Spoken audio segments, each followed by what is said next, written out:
तो आपको 10 आदमी आके बोलेगा क्या कर रहा है, बच्चे का भविष्य बिगड़ रहा है, थोड़ा अच्छा स्कूल में डाल दो, अच्छा कैरियर बनेगा।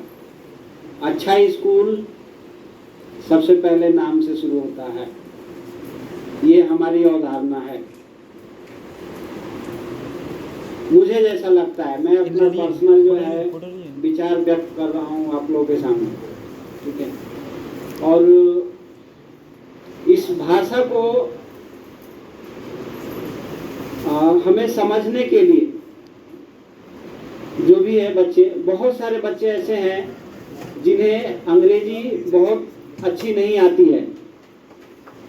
अभी भी हम लोग यहाँ पे जैसे वाइवा लेते हैं या फिर कुछ बच्चों का इवेल्युएशन करते हैं, तो उसमें बहुत सारे ऐसे सेंटेंसेस मिलते हैं जो सेंटेंस कंप्लीट नहीं है, सेंटेंस का क्या मीनिंग निकल रहा है वो भी नहीं पता है। ऐसा नहीं कह सकते हैं कि उन्होंने अंग्रेजी नहीं लिखी है अच्छी से, तो उनको जानकारी नहीं है। जानकारी हो सकता है, लेकिन वो उस चीज को प्रस्तुत करने में अंग्रेजी माध्यम से सक्षम नहीं है।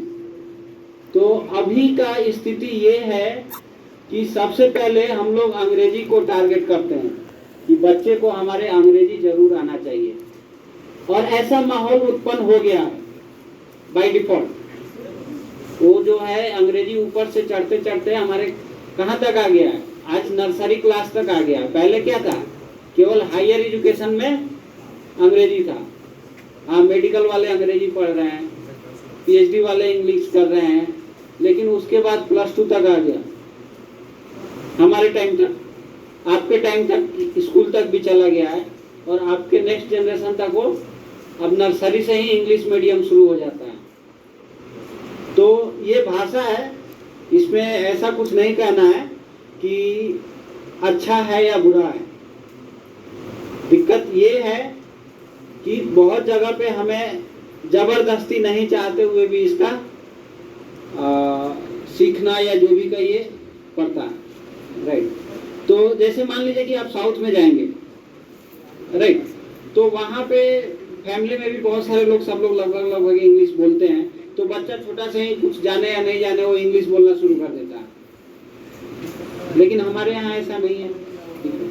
तो इसमें मैं केंद्र सरकार का जो एक अच्छा पहल अभी शुरू हुआ है, राइट, जो न्यू एजुकेशन पॉलिसी के तहत आया है, मैं उसका बहुत बहुत स्वागत करता हूँ कि जो रीजनल लैंग्वेजेज हैं उसमें भी इंजीनियरिंग की पढ़ाई, मेडिकल की पढ़ाई या फिर जितने भी वोकेशनल कोर्सेज हैं उनकी पढ़ाई होनी चाहिए।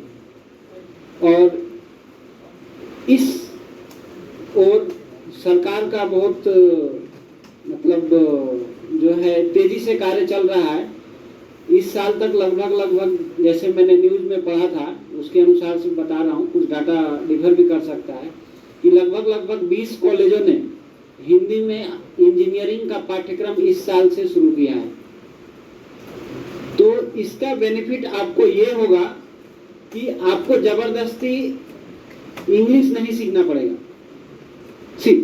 आप जो चीज हिंदी में या अपने मातृभाषा में या क्षेत्रीय लैंग्वेज में एक्सप्रेस कर सकते हैं जितनी अच्छे से, उतने अच्छे से आप उसको इंग्लिश में या किसी और भाषा में बदल नहीं सकते, ट्रांसलेट नहीं कर सकते, बिकॉज क्योंकि वो आपको फीलिंग अंदर से नहीं आएगा।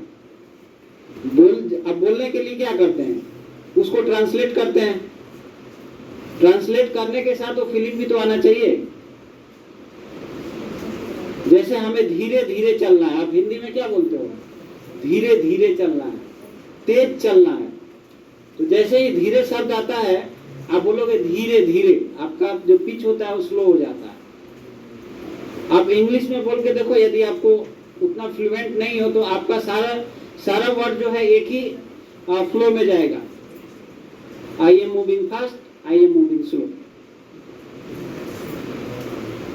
लेकिन ये एक्सप्रेशन तो सही नहीं है ना, I am moving fast, I am moving slow. तो वो चीज एक्सप्रेस करने के लिए आपको पहले उस इंग्लिश को जानना पड़ेगा, सुनना पड़ेगा। लेकिन हिंदी या मातृभाषा में आपको इस चीज की जरूरत नहीं है, क्योंकि आप बचपन से उस चीज को पढ़े हुए हो, राइट।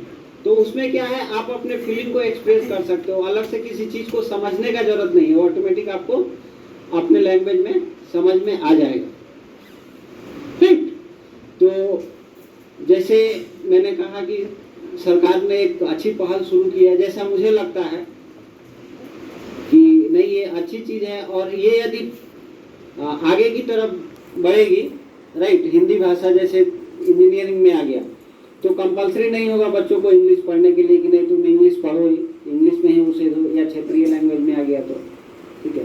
इंग्लिश इसलिए जरूरी था, जैसे मान लीजिए कि जैसे कहीं पे बाहर में रिप्रेजेंट करते हैं या ये रहता है तो वहाँ पे इंग्लिश का जरूरत होता है। तो इट्स लाइक जैसे मान लो कि आप बाइक चलाते हो, राइट, तो बाइक सब चलाते हैं, लेकिन जरूरत नहीं है कि सभी लोग बाइक के मैकेनिक बने, am I right? ऐसा जरूरी नहीं है कि सभी लोग बाइक के मैकेनिक बने। तो हम सब जानते हैं, हमारे पास नॉलेज है, वो चाहे हमारा क्षेत्रीय लैंग्वेज में हो या हिंदी में हो या इंग्लिश में हो, राइट। तो जरूरी नहीं कि हर कोई इंग्लिश जाने, ऐसा भी जरूरी नहीं हो सकता है। जैसे कुछ पोस्ट होते हैं, जैसे इंग्लिश ट्रांसलेटर के पोस्ट वगैरह होते हैं, जैसे अलग भी मान लीजिए कि लैंग्वेज होता है, जैसे हमारे ब्यूरोक्रेट्स हैं या फिर बाहर जैसे प्रधानमंत्री, विदेश मंत्री, ये कहीं पे भी बाहर जाते हैं, तो जरूरी नहीं कि जिस देश में जाते हैं उस देश का लैंग्वेज उन्हें आना चाहिए, राइट। उनके साथ ट्रांसलेटर वगैरह भी रहते हैं। तो उस टाइप का एक हो सकता है कि जैसे हिंदी व्यापक रूप ले ले और हम सभी मान लीजिए कि हिंदी में पढ़े या हिंदी का उपयोग ज़्यादा करें, तो हो सकता है कि इंग्लिश जो बच्चों के ऊपर एक बर्डन टाइप का है वो कम हो सकता है, राइट।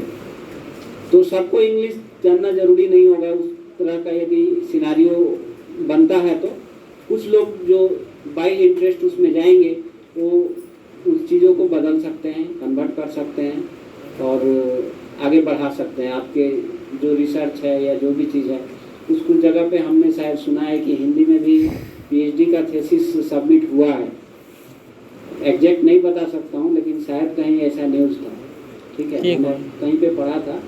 तो हमारे ख्याल से ये एक अच्छी चीज़ है और एक दिवस के रूप में हम इसे केवल नहीं मनाएं, ठीक है, एक दिवस के रूप में इसे नहीं मनाएं, हम अपने दिनचर्या में इसे शामिल करें और अच्छी से अच्छी हिंदी लिखने और बोलने के लिए हम प्रैक्टिस करें।